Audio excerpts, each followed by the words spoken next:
শতিকা প্ৰাচীন ঢাকাই পট্টিৰ নাম সলনি হৈ নতুন নাম হ'ল ৰূপকোঁৱৰ চক। সকলোৱে পছন্দ কৰিছে, কিন্তু ইমান সহজে নাম পৰিৱৰ্তন হ'ল যদিও ব্যৱসায়ীসকলৰ নামত থকা কাগজ পাতি পৰিৱৰ্তন হওঁতে সময় লাগিব, কষ্টও হ'ব নিশ্চয়। ব্যৱসায়ীসকলে কি কৰে ইয়াৰ ওপৰত? আৰু এই মাৰপিটৰ ঘটনাটো সংঘটিত হোৱাৰ পাছত ঢাকাই পট্টি বৰবজাৰ অঞ্চলত নিশাৰ ভাগত গ্ৰাহকৰ সংখ্যা কমি গৈছে। আমাৰ ব্যৱসায়ীসকলে এই সংক্ৰান্তত কি কৈছে আহক শুনো আমাৰ এই স্পেচিয়েল প্ৰতিবেদনৰ যোগে। যেহেতু তেখেতৰ মূৰ্তি এটা আছে ইয়াতে আমাৰ ঢাকা পট্টিতে আছে, বাদ বাকী খালি এই কাগজ পাতিবিলাক এই নাম চাম চেঞ্জ কৰিব লাগিব, চাইনবোৰ্ডবিলাকো চেঞ্জ কৰিব লাগিব। চাইনবোৰ্ডটো বাৰু একো নাই, এই কাগজ পাতিবিলাকহে আমাৰ অলপ প্ৰব্লেম হ'ব। আজিকালি চব অনলাইন হৈ গ'ল। কাম হৈছে ধৰক যিটো কাজিয়া হৈছে সেইটোতো বেয়া হৈছে আচলতে। সেইটো বেয়া হওঁতে আমাৰ অলপ ব্যৱসায়তো অলপ এফেক্ট কৰিছে, মানুহ আহিব অলপ বেয়া পায়। সকলো জল্পনা কল্পনাৰ অন্ত পৰিল। শতিকা পুৰণি নগাঁও চহৰৰ ঢাকাই পট্টিৰ নাম সলনি হৈ নতুন নাম হ'ল ৰূপকোঁৱৰ চক। আজি আনুষ্ঠানিকভাৱে নগাঁও পৌৰসভাই এই নাম সলনি কৰে। এই প্ৰসংগত স্থানীয় কেইগৰাকীমান ব্যৱসায়ীয়ে কি কয় শুনো আহক। দেউতাই কোৱা মতে 1943 মানত মানে ইয়াত আহি ভাড়া লৈ পেলাই বহিছিলে আৰু এতিয়া কামাখ্যা ভাণ্ডাৰ হয়। এতিয়াও তলতো কামাখ্যা ভাণ্ডাৰে আছে, ওপৰৰ লজটো একেবাৰে বহাগী। এইটো এটা ভাল পদক্ষেপ লৈছে প্ৰশাসনে, তাৰ কাৰণে ধন্যবাদ জনাইছোঁ। আৰু এই ধৰণৰ সাধাৰণতে কি মানুহ নতুন নতুন মানুহ আহি থাকিব, গতিকে কিবা সলনি হৈ থাকিব লাগে। আমি আশা মানে ভাবোঁ সেই তেনেধৰণে হ'লেতো যথেষ্ট ভাল এইবিলাক পদক্ষেপ। নাই এই তেখেতসকলক আমি ধন্যবাদ, এনেকুৱা ধৰণৰ পদক্ষেপ লৈ থাকক। আমি ৰাইজ আছোঁ, অন্তত এইবিলাক ভাল কামত সদায় সহযোগ কৰিয়ে যাওঁ। এটা সময়ত হৈছিল 10 বছৰমান আগত কিন্তু হৈছিল, সেইটো নোহোৱা কথা নহয়। আমি দেখি থাকোঁ, ধৰক মোৰ ইয়াত আহি কোনো সাহস নকৰে, কিন্তু আমি কোনো আজি অমুক কৰিলে তমুক কৰিলে পৰিৱেশবিলাক অলপ যথেষ্ট বেয়া হৈ গৈছে। কিন্তু এতিয়া নাই বুলিয়ে ক'ব পাৰি। এই আজি প্ৰায় 10 বছৰ এই ধৰণৰ পৰিৱেশটো কমিছে আৰু দোকানটো পুৰণা দোকান, 40-50 বছৰ আগৰ দোকান। আপোনাৰ দোকানৰ নাম লিণ্টন ফুটৱেৰ। ঢাকা পট্টিৰ নামটো সলোৱা হৈছে, এইটো চৰকাৰৰ সিদ্ধান্ত। চৰকাৰৰ সিদ্ধান্ত আমি এইটো মানে ভাল পাইছোঁ, চৰকাৰৰ সিদ্ধান্ত আমাৰ সিদ্ধান্ত। এইটো কাম হৈছে ধৰক যিটো কাজিয়া হৈছে সেইটোতো বেয়া হৈছে আচলতে। সেইটো বেয়া হওঁতে আমাৰ অলপ ব্যৱসায়তো অলপ এফেক্ট কৰিছে, মানুহ আহিব অলপ বেয়া পায়। ধৰক ঢাকাই পট্টিৰ নামটো কাষ্টমাৰ আগত ঢাকাই পট্টি আহি নামে, যেতিয়া কাজিয়া চাজিয়া এইবিলাক শুনি পেলাই অলপমান মানুহে বেয়া পাইছে। মানুহ টাউন অলপ খুব মানুহ কমি কমি আহিছে, কাষ্টমাৰ কম দোকানে। আৰু আজি আমি দেখিছোঁ নামটো সলাই ৰূপকোঁৱৰ এই চক ৰাখিছে বুলি নামটো আমি ভালেই পাইছোঁ, নামটো আমি সমৰ্থন কৰিছোঁ। ৰূপকোঁৱৰ কোন চিনি পায়নে আপুনি? ৰূপকোঁৱৰ জ্যোতিপ্ৰসাদ আগৰৱালা, আমাৰ আৰ্ডিৰ চুকত মানে তেখেতৰ মূৰ্তি লগোৱা আছে পাৰ্কটোৰ ভিতৰত। নাম ক্লাছিক মেগামাৰ্ট দোকানৰ নাম। হ'ল আজি প্ৰায় 30-35 বছৰ হ'ল। নাম পৰিৱৰ্তন হৈছে, একো প্ৰব্লেম নাই, নামত একো নাই।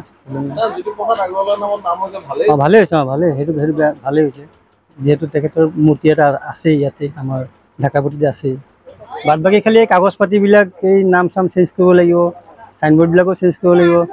চাইনবোৰ্ডটো বাৰু একো নাই, এই কাগজ পাতিবিলাকহে আমাৰ অলপ প্ৰব্লেম হ'ব। আজিকালি চব অনলাইন হৈ গ'ল, অনলাইন অলৰেডি আপলোড কৰাই আছে, তাতে এতিয়া আকৌ নতুনকৈ দিলে আকৌ প্ৰব্লেম হৈ যাব। সেইটো এটা যাতে সুবিধা হয়, আমাৰ যাতে সহজ হয় কামবিলাক কৰিবৰ কাৰণে, তাৰ কাৰণে যাতে চৰকাৰে আমাক সহায় কৰে এফালৰ পৰা।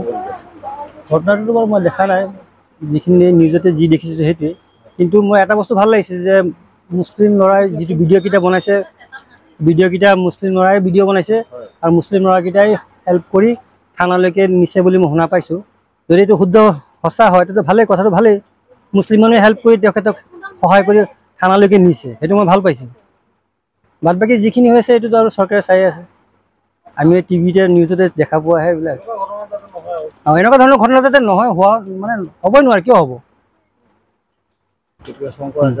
হা হা শংকৰ এজনো অঁ চবেই মিলিপিটি থাকিব মিলিপিটিয়েই থাকে। দুই এটা বদমাছ থাকে, এইবিলাক ৰাতি হ'লে মদ খাব, ৱাইন শ্বপবিলাক ভৰ্তি ওচৰে পাজৰে থাকে আৰু খাব আৰু খাই বৈ উৎপাত কৰিব মদৰ নিচাত।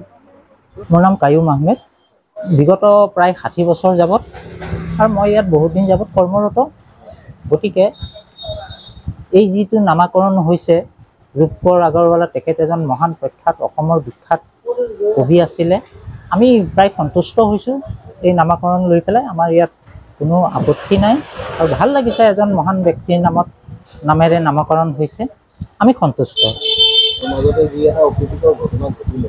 এনেকুৱা অপ্ৰীতিকৰ ঘটনা কেতিয়াও কোনো সুস্থ মগজুৰ মানুহে সমৰ্থন কৰাটো উচিত নহয়। কামনা কৰোঁ আমি সকলোৰে লগত সমিল মিলে বসবাস কৰাটো আমি কামনা কৰোঁ আৰু আশা কৰোঁ আমাৰ নগাঁওবাসী ৰাইজে এই সকলো বিষয়বোৰ ভাবি চিন্তি আঁকোৱালি ল'ব আৰু এইবোৰ ভাল কামবোৰক সদায় আমি সমৰ্থন কৰি যাম।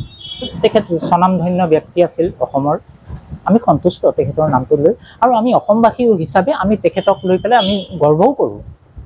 তেখেতৰ কাব্য ৰচনাক লৈ আমি গৰ্ব কৰোঁ। ইয়াত কোনো সন্দেহ নাই, প্ৰত্যেকজন অসমৰ নাগৰিকেই সমৰ্থন কৰে এই নামটো, তেখেতৰ ব্যক্তিত্ব।